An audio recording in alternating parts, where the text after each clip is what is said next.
नमस्कार, मैं हूं मृत्युंजय कुमार झा और कमोडिटी सुपरफास्ट में आपका स्वागत है। सबसे पहले बात करेंगे गोल्ड की, और गोल्ड में कल एक गिरावट का माहौल था।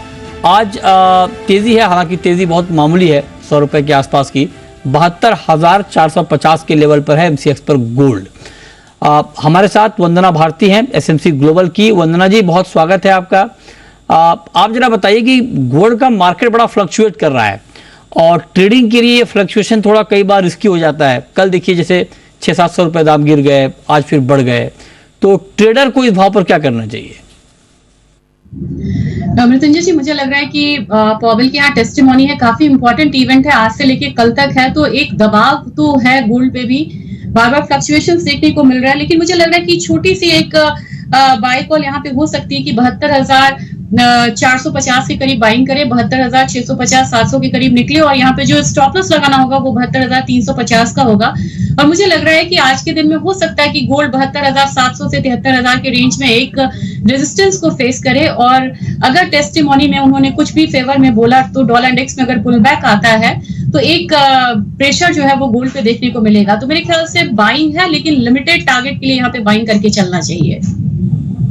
ओके, ठीक है, तो इस पे आप नजर रखिए कि आपको अभी करना क्या है गोल्ड में। अच्छा, चांदी पर आपका व्यू क्या होगा? कल चांदी करीब 1200 रुपए गिरी थी, आज चांदी में करीब करीब 900 रुपए के आसपास की तेजी है। चांदी में इतनी उठापटक क्यों? जी, यहाँ पे एक तो फ्यूचर्स में भी पोजीशन काफी यहाँ पे बन रहे हैं, और वॉल्यूम के साथ यहाँ पे ट्रेड। जी, मुझे लग रहा है कि चांदी में अभी भी यहाँ पे बाइंग की जो कैपेसिटी है वो है, करीब करीब 93,350 के करीब यहाँ पे बाइंग करनी चाहिए। 94,000 का टारगेट रखना होगा, स्टॉप लॉस लगाना होगा 93,100 का या 93,050 का। और मुझे लग रहा है कि ये हमेशा ही गोल्ड से ज्यादा वॉलेटाइल कमोडिटी रही है, डॉलर इंडेक्स में भी फ्लक्चुएट कर रहा है, और साथ में जो बेस मेटल्स में एक कंफ्यूजन वाली स्थिति है, उसकी वजह से भी हम लोगों ने चांदी में एक इस तरीके का मूव आता हुआ, वाइल्ड मूव आता हुआ देखा है। अच्छा, ठीक है, इस पे आप नजर रखें। अब बात करते हैं कच्चे तेल की, क्रूड की। क्रूड का मार्केट अभी आपको कैसा लग रहा है? इसमें क्या ट्रेड लेना चाहिए? मृत्युंजय जी, इस पे बात हुई थी कि $84 के करीब WTI एक रेजिस्टेंस को फेस करेगा और वहां से फिर से वापसी आ सकती है, क्योंकि नेक्स्ट टारगेट की तरफ वो बढ़ा ही नहीं $86 की तरफ। और मुझे लग रहा है कि अब ये करेक्शन फेज में ये कमोडिटी और यहाँ पे सेलिंग प्रेशर जो है वो कंटिन्यू होना चाहिए।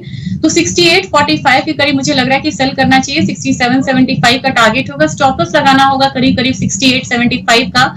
और इस कमोडिटी में मुझे लग रहा है कि ग्रेजुअली एक फॉल आना चाहिए, और करीब करीब हो सकता है कि 67, 6650 तक के लेवल्स भी आते हुए देखें। तो मुझे लग रहा है कि आज के दिन में भी यहाँ पे बिकवाली को ही लेके चलना चाहिए स्ट्रैटेजी में। ये तो आज के दिन भी आप कह रही हैं कि बिकवाली करके चलेंगे तो फायदेमंद होगा। अच्छा, अब जरा मैं आता हूँ मेटल पे, और मेटल में कॉपर, जिंक, लेड, यहाँ पर क्या कोई ट्रेड आपको इस वक्त दिख रहा है, करना चाहिए? आप जरा बताएं। मुझे लग रहा है कि इनिशियली हम लोगों ने एक फॉल आता हुआ देखा था, वहां से एक रिवर्सल आ रही है। बहुत ज्यादा स्ट्रॉन्ग ट्रेंड नहीं है, एक रिस्की ट्रेड है यहाँ पे कि 873 के करीब कॉपर को बाय करना चाहिए।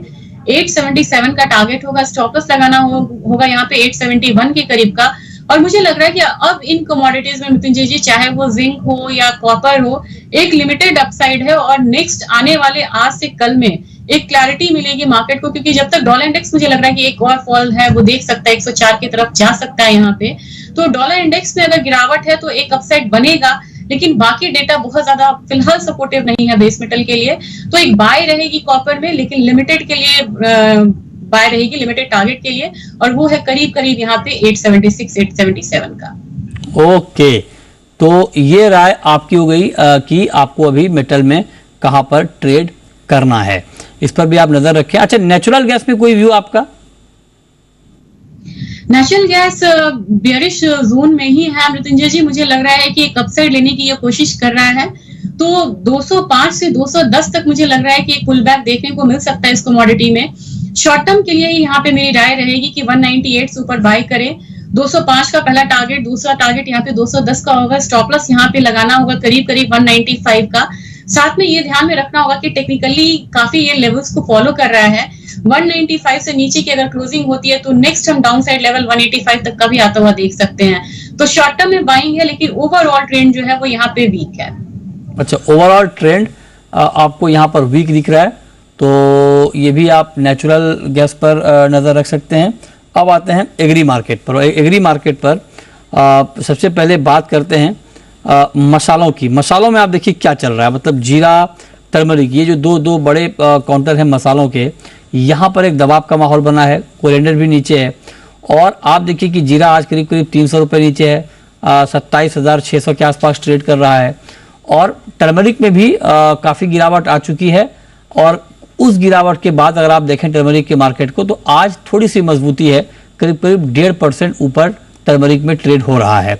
तो ओवरऑल मसालों पर क्या कमेंट है आपका वंदना जी? मुझे टर्मरिक प्रॉमिसिंग लग रहा है। 20,000 से ऊपर की कमोडिटी थी मृत्युंजय जी, लगातार यहाँ पे फॉल आया है।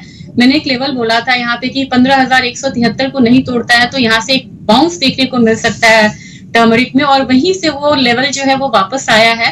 तो 15,450 के करीब यहाँ पे मैं बाइंग रिकमेंडेशन दूंगी, और यहाँ पे ये एक पोजिशनल कॉल होगा 16,000 से लेके 16,200 का, और इसके लिए स्टॉप लॉस लगाना होगा 15,100 का। मुझे लग रहा है कि यहाँ पे एक शॉर्ट टर्म के लिए बाइंग जो है वो रिटर्न आ सकती है, क्योंकि एक्सपोर्ट के लिए भी अब ये वायबल कमोडिटी है, और यहाँ पे इस लेवल पे स्पॉट मार्केट में भी कुछ जो बाइंग एक्टिविटीज है, ट्रेडिंग एक्टिविटीज है, वो यहाँ पे बढ़ सकती है। ओके, ठीक है, तो ये राय आपकी हो गई टर्मरिक पे, इस पर आप नज़र रखें। ओवरऑल मसालों पे आपको क्या करना है, लेकिन हमारे साथ आइए। तो फिलहाल इस बुलेटिन में, और शुक्रिया वंदना जी आपका भी जुड़ने के लिए। तो फिलहाल इस बुलेटिन में इतना ही, छोटा सा ब्रेक, और ब्रेक के बाद देखिए 4 बजे की तमाम बड़ी खबरें। नमस्कार।